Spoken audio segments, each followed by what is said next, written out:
accompagnata e commentata da alcune fotografie mie di repertorio.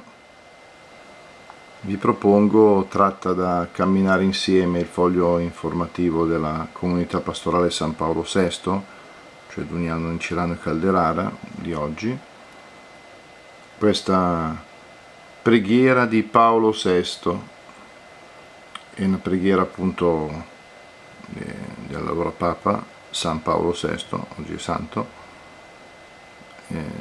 che pregava proprio per domandare l'acqua in un momento che pioveva poco.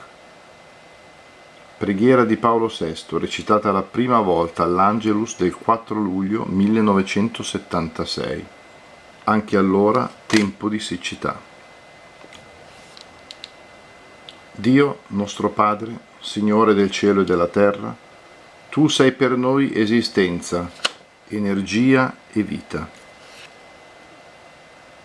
Tu hai creato l'uomo a Tua immagine, perché con il suo lavoro faccia fruttificare le ricchezze della terra, collaborando così alla Tua creazione. Siamo consapevoli della nostra miseria e debolezza. Nulla possiamo senza di Te. Tu, Padre buono, che su tutti fai brillare il Tuo sole e cadere la pioggia, abbi compassione di quanti soffrono duramente per la siccità che ci ha colpito in questi giorni. Ascolta con bontà le preghiere a Te rivolte fiduciosamente dalla Tua Chiesa, come esaudisti le suppliche del profeta Elia che intercedeva in favore del Tuo popolo.